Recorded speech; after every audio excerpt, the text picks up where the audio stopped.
travel a far distance, but at the same time you have the sculptor who can also put down the weapon and just attack from... I'm not saying it. Oh! Oh! Oh my gosh! Imagine 1 year ago, we would not have been celebrating.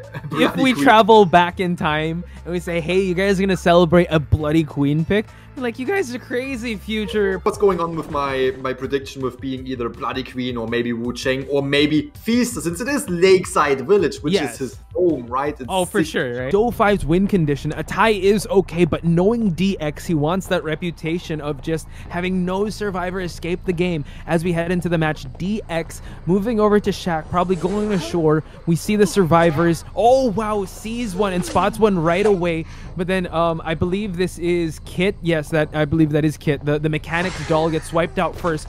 Transitioning over. Excellent first hunt here for DX if he's able to down this mechanic. Wow, and what a first find. As we already said, in this team constellation, it's crucial to bring down mechanic first and then concentrate on the priestess, and finding the mechanic that early in the game, was swinging with a long heavy hit. Now utilizing the mirror to trap the mechanic and force her to eat that hit and allowing her to transition to the boat. Now let's see what Kit can do with the mechanic on the boat. Definitely one of the stronger kiting areas. Jumps down. We have the wildling ready to push away the hunter from the window. Will it happen? I'm not quite sure. He has blink though. Oh, again, nice push. Again, we see that DX is being harassed by this this wildling, and now two survivors actually taking charge here to try to keep the to try to buy time while two ciphers are being popped. So this is great multitasking on the survivor side on what tasks they have to use. The Aquamirror is going to be popped, but then again trying to get that pincer going down, trying to just sandwich this mechanic. But the wildling is definitely going to make this a lot harder for this hunter to try to down this mechanic. Eats that hit, but it's fine because the first target is still roaming around this map. Global portal. Yes, just had to mention it. I saw the portal and was able to actually hit the mechanic before the shadow disappeared. Fantastic job. Now can still utilize the mirror to actually close the gap. Will Kit be able to get up before DX is in the area and hit down the priestess? Yes, and there comes the portal. And they made it out. Oh wow, excellent timing on that portal. Kit is still out and about. No more doll for him to use, but he's getting a lot done. The blink was used, but Kit was able to juke out of the way, heading over to small boat and trying to vault this, but tried to juke out of it. But DX able to down his first target in the 2-minute 30 mark of this match. Very, very good game right here from DX, really hunting down that mechanic. But at the same time, this is the first time that the mechanic is sitting on the chair and we can see the cipher progress is going on. So this might be a really, really good game for GD. Very, very curious to see how they will act on the mechanic being on the chair. We can see the Gravekeeper slowly sneaking around behind the windmill right here, trying to get the attention of the X. There takes it, rescues the mechanic before halfway. Fantastic job. We have to consider that the mechanic does not have the doll anymore. So let's see. Taking the hit right here. Yeah, and I'd like to highlight that rescue. Waited for him to pop up that mirror just so the DX would have a hard time to try to chase this mechanic. But then again, the tide turner was popped up.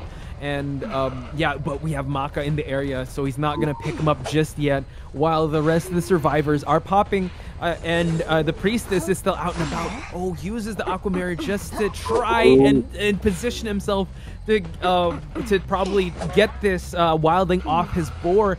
Is he gonna pick him up? He's not. And at this time, we know that the mechanic is slowly healing and crawling his way towards a better vicinity. And there we go. The mechanic was able to get up. And there we have again the wildling harassing the hunter, harassing DX right here and giving more chances, giving more time to the survivors. This is a very, very difficult spot. Was not able to get away from this. Do we have the wildling in the area again, or Will this be the second time for the mechanic on the chair, actually transitioning over to the Cypher machine rocket chair over here, where we will see DX most likely destroying the global portal as soon as the mechanic is on the chair. But at the same time, we see the priestess, yeah, definitely taking care of that global portal. You don't want to deal with that. In no circumstances you want to have the mechanic go through that global portal again. Ooh, okay, the priestess eating that hit to save her fellow comrade, and now the priestess body blocking because she realizes that the mechanic will be going down. DX, though, able to precisely down the mechanic, and also has the trait of blink. One Cypher remaining, though, Grizzly, so this is going to be quite intense. Oh, but the push, and look at that. DX still able to get rid of the mechanic, so it's looking pretty good. Can the 3 survivors still get out of this lakeside village? Fantastic job right here from the priestess, taking the attention, but at the same time we have the wildling on the other side, which is getting a little bit of pressure by the mirror, because we know that the Cypher machine right here at the gate is almost done, and this is the Cypher machine that DX is right now guarding and trying to snipe out the... Oh, there's the boar. There's the boar. My goodness. And then the mirror was popped and found that aside from the boar, there was a crouching wildling in the area. Priestess now sneaking her way to try to salvage the situation, while the Gravekeeper still has yet to use his shovels, but he's so far from actually going near the wildling. So gonna probably prime those Cyphers, while the Priestess, Maiken, is tiptoeing her way to an advantageous position. And we see that DX is still patrolling the area, making sure that no one is going to try to get this wildling out of the vicinity. Again, DX can settle for a tie here. Will they try and pop the Cypher? They seem like they're not going to do it just yet.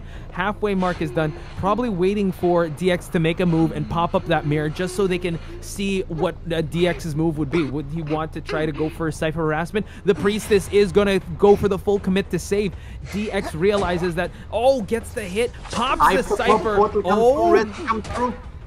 Was coming back. Was hoping for DX to actually go through that portal, but DX was predicting that there would be someone going back through the portal, and we have the boar not being a factor anymore, because with detention the boar was immediately gone, and now we have 2 survivors down, which is first of all the priest, second of all the wildling, and we have Yuto, the Gravekeeper, who still has both of his shovels ready, going in for a rescue, what I seem to see right there in the bottom left.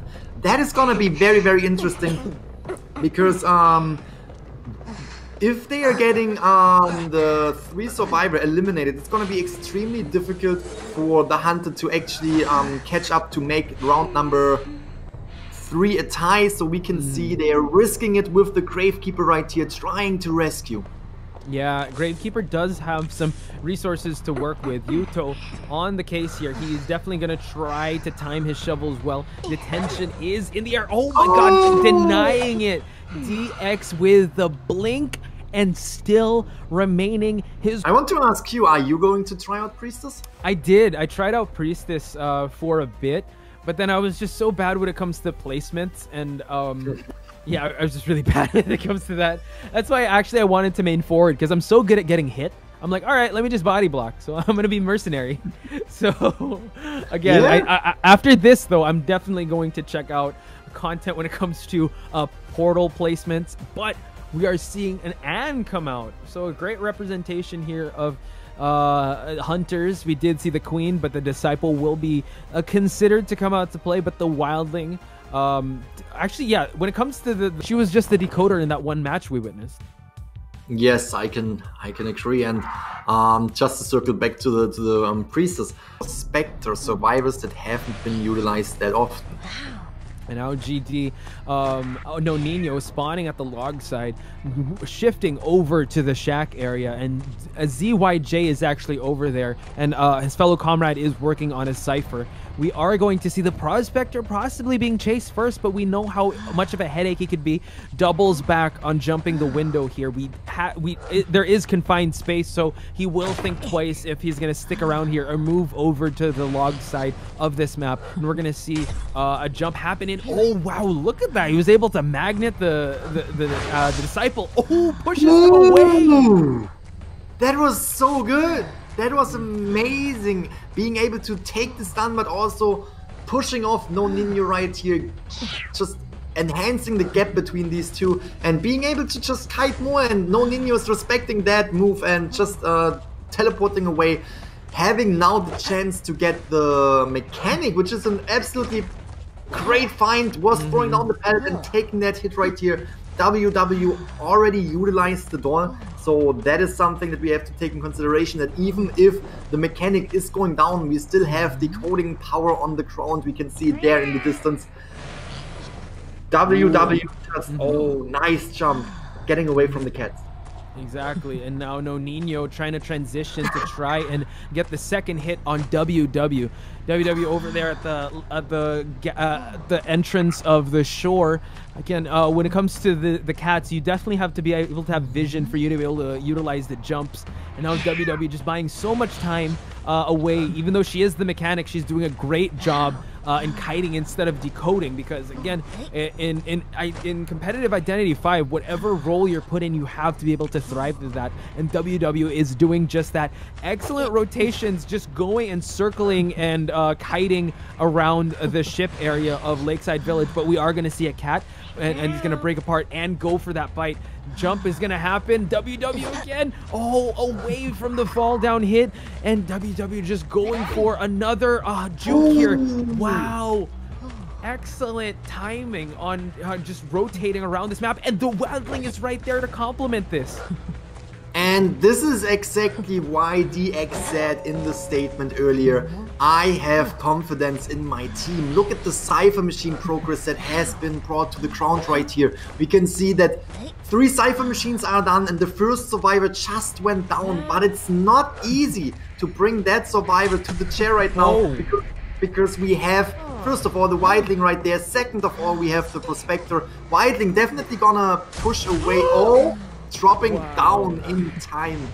Perfect timing. Now we have the Wildling right there trying. Oh, yet again was putting down the mechanic for a second time. Is that enough to struggling? Oh my gosh! Holy smokes! The Prospector and right there. Oh, was trying to push away, but Prospector was taking that hit for the mechanic. Woo! Look at the Cypher Machine progress. At the same time, we have the doll and we have the Perfumer decoding. What an amazing match for DOU5, really cooperating, really communicating extremely well, and we are going back to the mechanic. And something to highlight with No Nino, he is being very focused on downing WW, but WW still has not seen the rocket chair because of those pesky survivors that popped the Cypher, and the detention is going to be in the air. We do see that the Perfumer utilized the perfume just to give some room for her to have an escape plan. But yeah, I just have to say the Perfumer has been the decoder of the day when it comes to this lineup, but JX will be eating that detention hit. Is someone at the, someone's hiding. Oh, I believe it's the mechanic's doll. Yeah. Yes, oh, wow. And now we see, yeah, there you go. And there we see it. You mentioned it. Yeah, Perfumer was utilized twice in this tournament, and we haven't really seen any action from the Perfumer on the Ever Sleeping Town map previously, and not on Lakeside Village right here, because we had Perfumer just utilizing her time that she was getting by decoding these Cypher Machines. We can see that the first survivor, which was the Perfumer, is getting out, and we can see WW, the mechanic, trying to go in for the Wildling rescue, while we have the Prospector also transitioning around a little bit to get the attention of the Hunter right here, to help the team, to help WW get the time that she needs to rescue and open up the gate. ZYJ though has been so harassing when it comes to those magnets, so it's gonna be a tough chase if ever. The mechanic able to save the wildling, and rightly so that the wildling I believe is the one opening up the gate here, and while ZYJ was able to plant a magnet, I believe. Oh, not quite. Oh, gets the stun, and the hit goes to No Nino, and the gate is almost open. Can they open it in time? You see that the mechanic is freaking out because they want to be able to secure the 2 points, but then there we go. DOU5's JX just securely escorting the mechanic out there. But you still see that the Prospector is down. Again, one of the most harassing Prospectors we've seen. JX still remaining in the game, but it's a good done deal. We're going to see a 3-1 DOU5, ladies and